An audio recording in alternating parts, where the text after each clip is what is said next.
This recording is for the Unit 1 Practice Test Review Part 1. So what you need for today is you need to print out the Unit 1 practice test. You want to print out the practice test because you need to show all your work. So you want to write directly on the paper. You need to handwrite all your work. You cannot type any of your math work. In order to get to your practice test, you're just going to go to Unit 1. It's lesson 1.10. And then you download the practice test, open it up, print it out, and you'll be ready to go. If you don't have a printer, no problem. You can do all the work from the practice test on a separate sheet of paper. Make sure you copy down all the problems and all the work onto this sheet of paper. Also make sure you include the title. So this is Unit 1 practice test. So why should you be here, or why should you be watching this recording? Well, the unit test is today, which is February 22nd. So is today. And there are two parts to the test. Notice there are two parts to the practice test. There's part 1, which is computer graded, and that's what's due today on February 22nd. And there's part 2, which is teacher graded. So this also requires you to print it out, show all the work. And this is done by hand, and this is due on Monday, February 25th. So notice you have two parts on your practice test, part 1 and part 2. Part 1 on the practice test is similar to part 1 on the unit test, questions number 1 through 12. And part 2 on the practice test are similar to the part 2 test. All the problems on the practice test are almost identical to the real test. It's same problems, just different numbers. So this is going to be a nice study guide to help you prepare for the actual test. I'm going to show you all the work needed for each problem and the solutions. So there's really no excuse not to do this. You can use your practice test as notes when you do the part 1 and part 2 tests. And you get extra credit for completing the practice tests unless you are in honors. In order to get the 10 points extra credit, you must show all the work on all the problems. There is no partial credit that is given. It's all or nothing. So if you just put the answer, you will not get credit. If your work is incomplete, you will not get credit. If your answers are incorrect, you will not get credit. So you must complete all problems on both part 1 and part 2, and they must be the correct answers with all the work shown. However, I'm going to be going through everything for you. So all you need to do is make sure you get it all down on the practice test and you'll be good to go. Make sure you submit it to the correct assignment box. We'll just be going through part 1, so you'll still need to make sure you get part 2 before you submit it to that assignment box. So let's go ahead and get started with the practice test with number 1. We need to show all of our work. And what we want to do is we want to graph each line by plotting its intercepts or by using the y-intercept and slope. So let's take a look at the lines here. We have 2x minus y is equal to 4 and 3y minus 3x is equal to 6. So we have an option here. We can either plot by or graph it by plotting its intercepts. So we'll find the x and y intercept for each of our lines. Or we could use slope-intercept form, and that's using the y-intercept and the slope. So that's getting it into y equals mx plus b form first, and then plotting the y-intercept and using it as slope. You have a choice. You can do it either way. For these two, I'm going to go ahead and do slope-intercept form. So let's go ahead. Let's take a look at the first one here, and we'll plot that one first. We have 2x minus y is equal to 4. So what we need to do is we need to get the y by itself. We need it to look like slope-intercept form. In order to do that, we need to subtract the 2x from both sides of the equal sign. So now we're left with negative y is equal to, notice in slope-intercept, the group of x's comes first. So we're going to write that first. So negative 2x plus 4. So I just rearranged it. We still have this negative in front of the y. So we need to get rid of that negative by dividing by a negative 1. And when we go to divide the right-hand side by a negative 1, we have to divide every term by a negative 1. So now we're left with y equals negative divided by negative leaves us with 2x plus 4 divided by negative 1 leaves us with negative 4.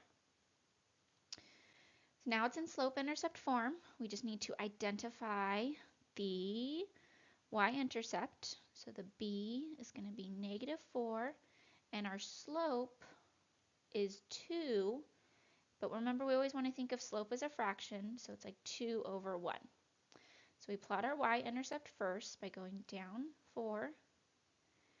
Then from here, we're going to go up 2 over 1. Then you can just take your straight edge. We can graph that line. Since I don't have a straight edge to be able to use on the computer, I'm going to plot a couple more points.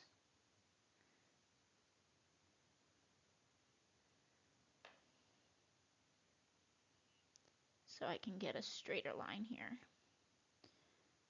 So then we connect it. There we go. And we have our first line plotted. We're going to do the same thing with the second line. And if we wanted to, we could find intercepts and plot it that way. But we're just, for both of these, we'll just get them in slope-intercept form. So we have 3y minus 3x is equal to 6. So in order to get the y by itself, first thing we need to do is add the group of x's over. So we have 3y is equal to, remember the group of x's, we want that to come first, so 3x plus 6. From here, divide by 3. Now when we go to divide everything on the right-hand side, we have to make sure we divide each term by that 3. So that leaves us with y is equal to 3 divided by 3 is just 1, so x plus 2. Now we can identify our y-intercept, which is 2, and our slope is going to be the 1, thinking of it as a fraction, so 1 over 1. So we plot our y-intercept by going up 2, and then from there, positive 1, so up 1 over 1. Up 1 over 1.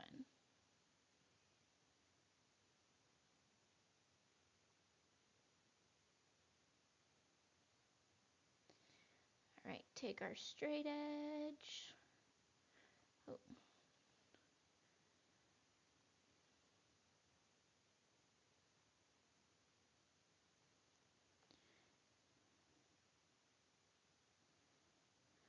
It's hard to get it on straight on the computer. You don't have a ruler. There we go. Get it through there. All right. So when you're doing it on your paper, you should be using a nice straight edge and have a nice straight line. And then notice our points intersect right here, and that ordered pair is, let's see, we go 1, 2, 3, 4, 5, 6, up 1, 2, 3, 4, 5, 6, 7, 8. So it's at 6, comma 8. For number 2, we're going to be doing the same thing. Number 1, you just need to graph the lines. And then number 2, we're going to be graphing the systems of equations, and then it's asking for the solution for that systems of equations. So we really need to identify that ordered pair, and then we're going to just enter, when you're taking your test, what it says here, it just says enter the numbers in the box. So you'll just put, it'll say what x is and what y is, and you'll just put the numbers for that. So looking at this one's nice because if we notice, we have y equals x minus 2 and y equals 2x plus 3. They're already both in slope-intercept form for us. So we don't have to do any rearranging or any work. We just need to identify and graph. So we have y is equal to x minus 2. So the y-intercept is at negative 2. And the slope is going to be 1, and think of it as a fraction, 1 over 1. So from our origin, we go down 2 and plot our y-intercept, and then we go up 1 over 1. I'm just going to plot a bunch of points so I can hopefully get a straight line. We can graph our line here.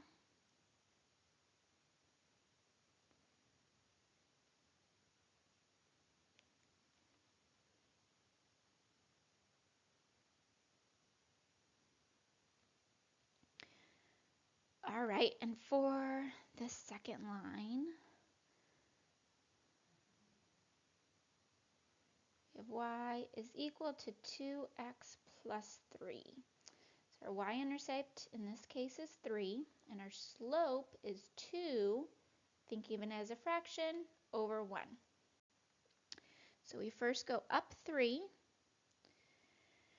Since it's positive 2, it's a rise of 2, so up 2 and to the right 1. Up 2 to the right 1.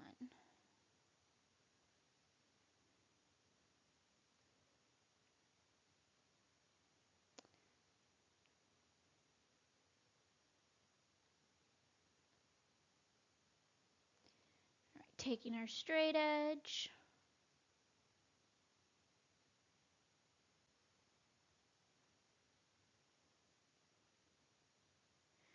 We can see they intersect down here. And now we just need to identify that ordered pair. So that's to the left, so negative 1, 2, 3, 4, 5, and then down 1, 2, 3, 4, 5, 6, 7. So that's negative 5, comma, negative 7. And once again, when you're taking your test, so our solution is at negative 5, comma, negative 7. When you're taking your test, there's going to be 2 boxes for you to answer. So one of the boxes is going to be entering the x value, and one of the boxes will be entering in the y value.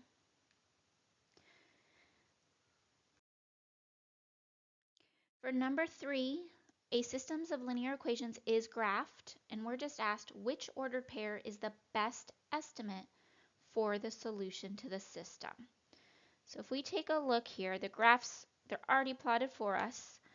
All we care about is identifying that point of intersection. So if we look here, remember you do the x first, and the horizontal is your x, vertical is your y. So we move to the right 2, and then down 1, 2, 3, 4, 5, 6, a little bit less than or more than 6, negative 6, so like negative 6.5. We know for sure our x value is 2, and if we take a look at our multiple choices, the only one that has an x value of 2 is C. And then it says negative 6.5, which is what we were estimating. So that's all we have to do for number 3. For number 4, we are graphing f of x is equal to 3x minus 1 and g of x is equal to 2 to the x power on the same coordinate plane, and we're asked what are the solutions of 3x minus 1 is equal to 2 to the x power. So this is asking us, when it's asking for the solutions, it's asking what x values are our y values the same. So what are the x values where our graphs intersect? So you want to use a graphing tool to help you with this one, and you can use Desmos.com to help you. And when you do that, and you plot 3x minus 1 and 2 to the x power, this is what we're going to get. So 3x minus 1 is the red, 2 to the x power is the blue. And we first want to identify the points where they intersect. So we have one down here and one up here. If we look at that ordered pair, the first one is 1, 2. The second one is 1, 2, 3, 8. But when we're asked for the solutions of where they're equal, we're just asking for the x values. So all we care about are the two x values. So x is equal to 1 and x is equal to 3.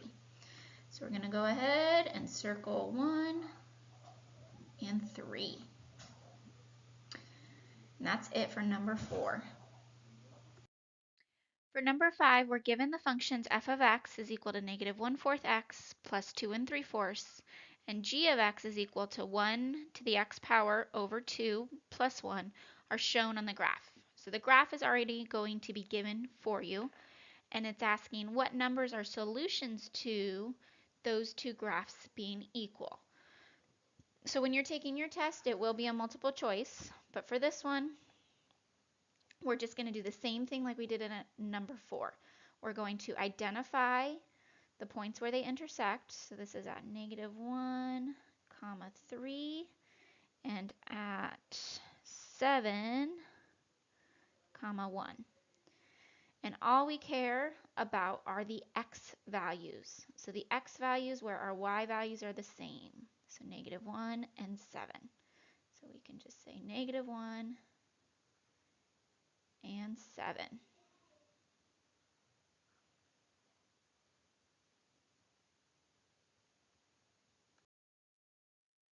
Number 6 says the table below shows values for the functions f of x is equal to g of x. What are the solutions to f of x is equal to g of x? This is the same thing like with number 4 and 5. However, instead of given the graph or having to graph it, we're given the table. So what we want to do is we want to look at what x values are our y values the same. So we want to look at where our y values are equal, and then our answer, our solution, is those x values. So notice f of x and g of x are both 2 when x is equal to 0. So 0 is one of our solutions. And f of x and g of x are both 3 when x is equal to 1. So it's just 0 and 1. So we only need to identify the x values of where our y values are the same. For number 7, we need to solve using the substitution method, and we need to show all of our work. So when you're taking the test, you're just going to be entering the x and the y values. So it'll have a box for where you put the x, it'll have a box for where you put the y. So I'll talk about that again once we solve it. So we have y is equal to x minus 6 and 3x minus 2y is equal to 8. So when I look at this, I notice that the top equation is already in the form y equals. The y is already by itself, so that's a good indicator to use the substitution method. What we're going to do is we're going to take what y is equal to, x minus 6, and we're going to substitute it into the second equation for y. So wherever we see y in the second equation, we'll replace it with x minus 6. So that looks like 3x minus 2 times y. So instead of y, we're going to put x minus 6 is equal to 8. Now our equation is in one variable. There's only x's, so we can go ahead and solve for x from here.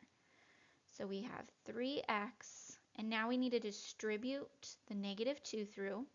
Remember, distribute is a fancy word, or fancy way of saying multiply. So negative 2 times x, negative 2 times negative 6 gives us positive 12 is equal to 8. Now we need to see if we can combine any like terms, and on the left-hand side we can. 3x minus 2x leaves us with 1x plus 12 is equal to 8. Then we can just subtract the 12 from both sides of that equal sign.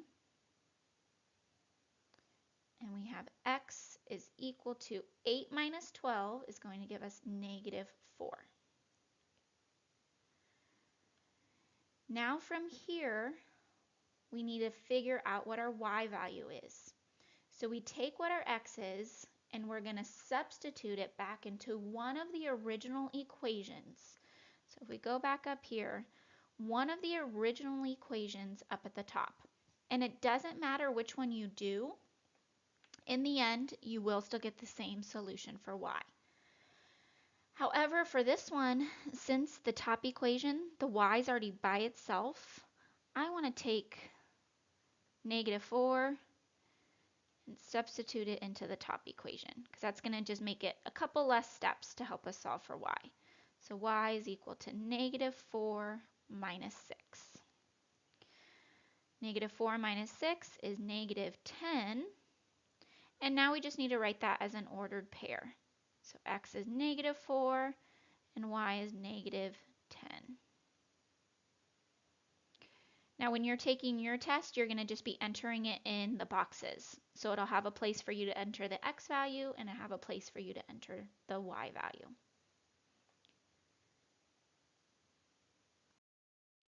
For number 8, we're just asked which properties justify the steps taken to solve the system. So we have 2a plus 7b is equal to 0, and we have 3a minus 5b is equal to 31. So you're going to be doing a drag and drop, and you're just going to justify the steps with those justifications. So the first thing, notice that 2a plus 7b is equal to 0 all of a sudden became 10a plus 35b is equal to 0. And it looks like they multiplied that whole equation by 5. So they were multiplying. And that bottom equation, 3a minus 5b equals 31, became 21a minus 35b is equal to 217. Looks like they multiplied that equation by 7. So they're multiplying, they multiplied both equations, which means they used the multiplication property of equality.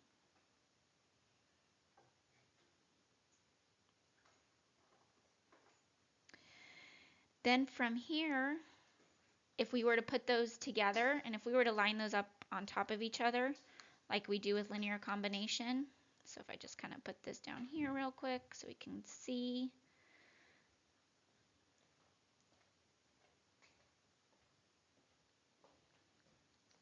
The next step with linear combination is we just add straight down.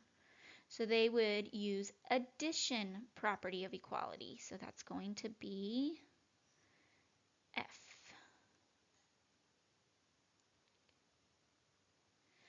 Then from here they have 31a is equal to 217. So in order to get a by itself, they would divide both sides by 31, which is using the division property of equality, G.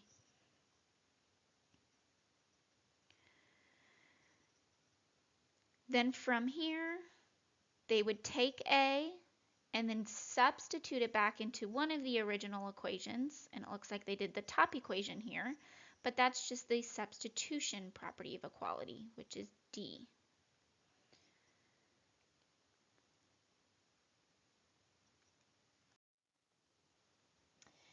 And then they simplified what they could. 2 times 7 gives us 14, so that would be simplifying, which is A.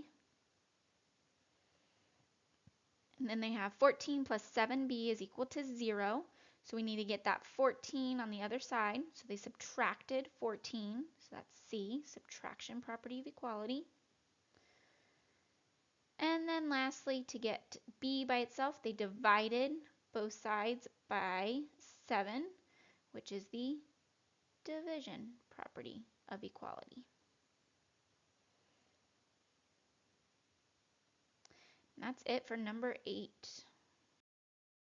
Number 9 through 11 are very similar. You're all going to solve using linear combination.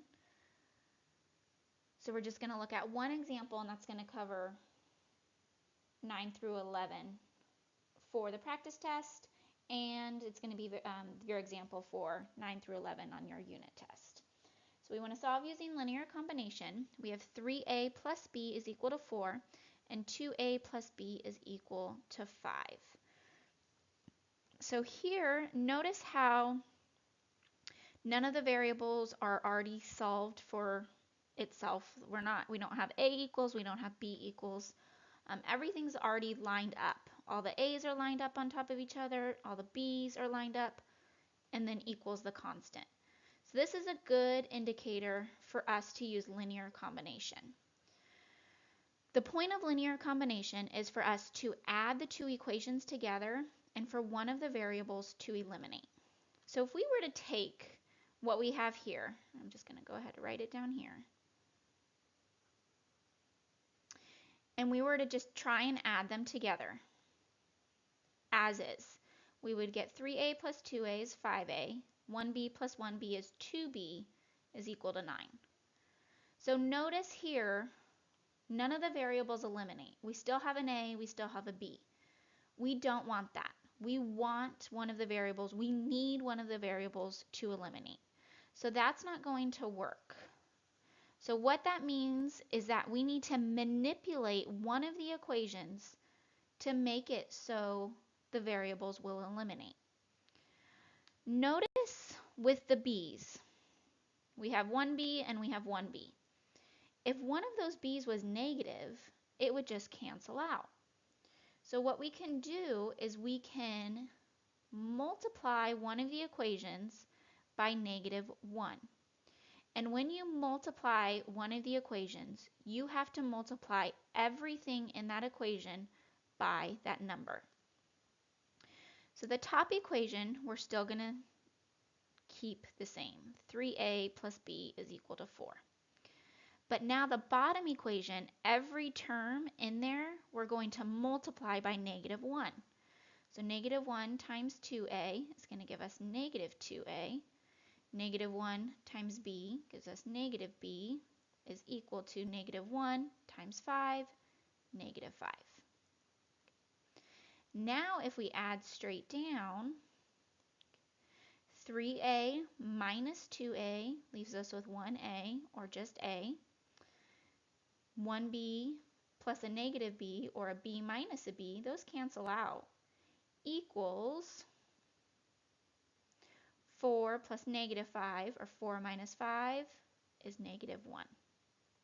So now we just have a is equal to -1. Just put that next to each other. So we already solved for a. We don't have to do anything else to solve for a from here. But now we need to solve for b.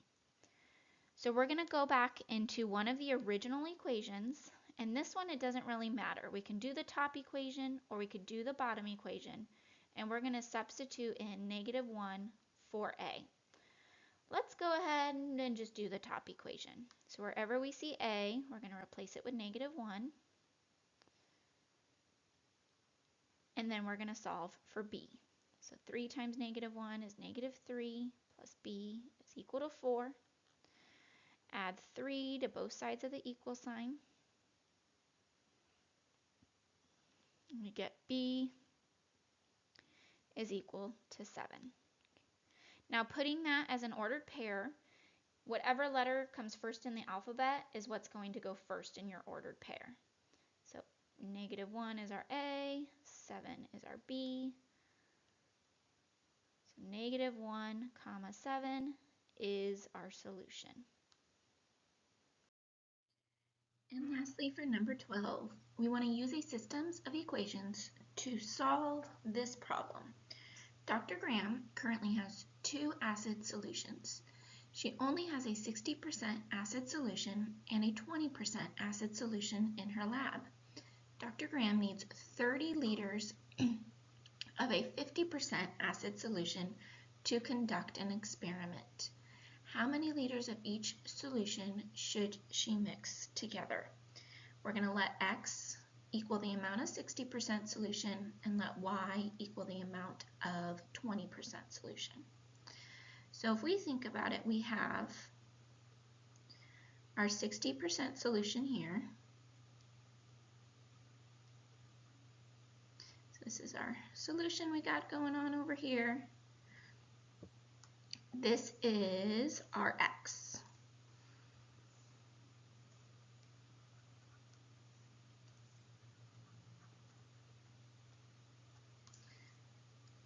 And then we have our 20% solution.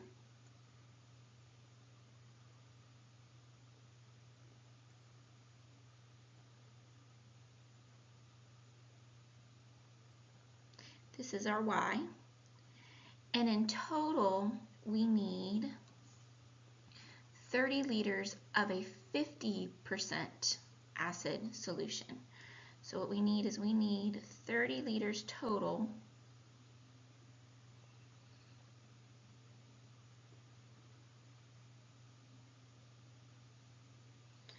of 50%. So we know the first thing that we're going to have to do is we need to write out a systems of equations. So we know if we first add them together, if we take x plus y, that needs to equal 30 liters. The amount of the 60% solution, which is represented by x, plus the amount of the 20% solution, which is represented by y, needs to come out to 30 liters. So we've come up with one part of our systems of equations. Now the second part is going to represent, or the second equation, we're going to write using the amount of acid solution. So we're going to use the 60%, the 20%, and the 50% of each amount of our solution. We need to change each of those to a decimal. So 60% is the same thing as 0.6. So it's just 0.6x plus 0.2y is equal to 0.5. And now we know the amount of what we need. So 0.5 of 30.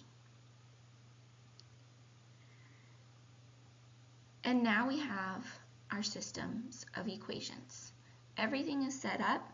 So now from here, we can choose to either use substitution or we could use linear combination.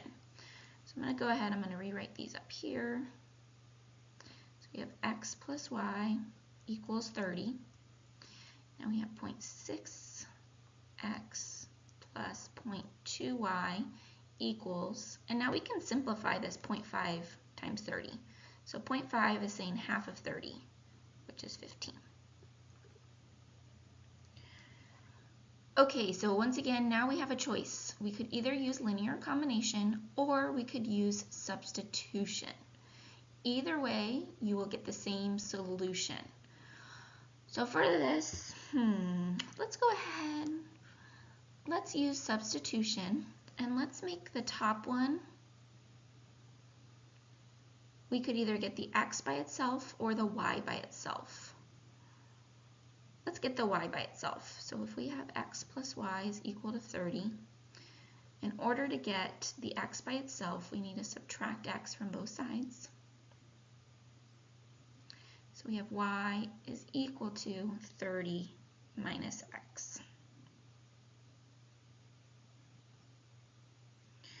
Now from here, we have y is equal to something, so we can take what y is equal to and we can substitute it into the bottom equation. So wherever we see y, we replace it with that 30 minus x. 0.6x plus 0.2 times 30 minus x is equal to 15. Now we have an equation in one variable so we can solve for x. So that leaves us with 0.6x plus, we need to distribute the 0.2 through. So 0.2 times 30 is going to give us 6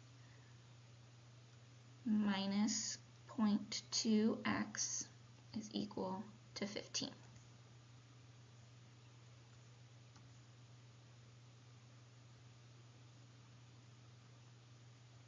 Then we need to see if we can combine any like terms, and on the left-hand side we can.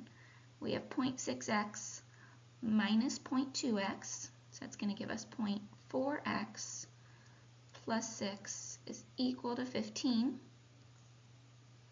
Subtracting 6 from both sides of the equal sign, we get 0.4x is equal to 9. Then we just need to divide both sides by 0.4. So we get x is equal to 22.5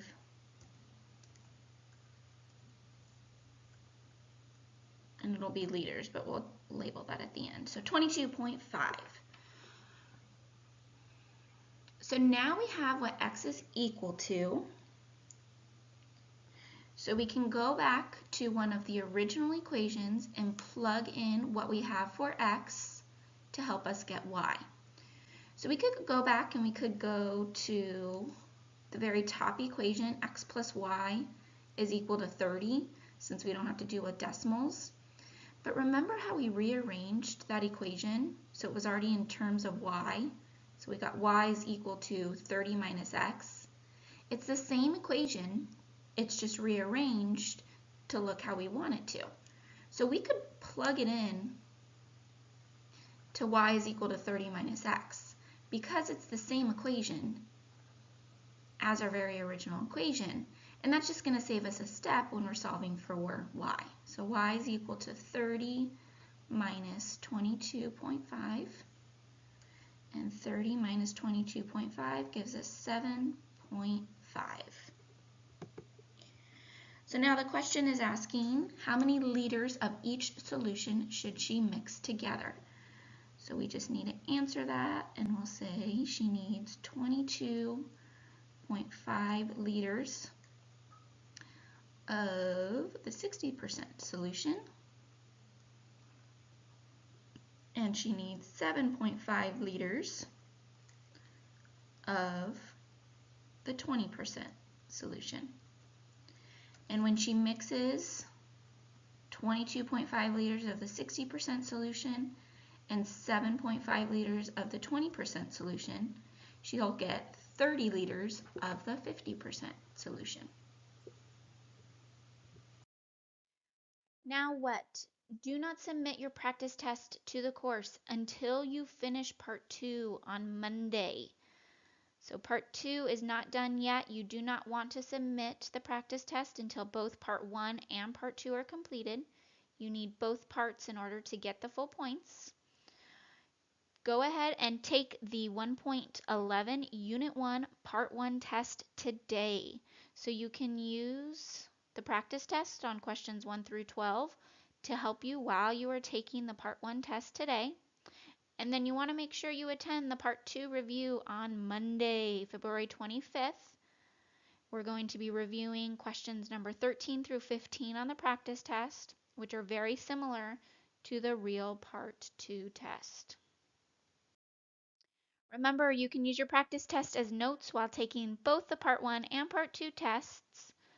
While taking the test, look for a similar problem to help you. Be careful, don't get your numbers mixed up. Remember, the problems are similar, but with different numbers. If you have any questions, you can contact your teacher. Good luck.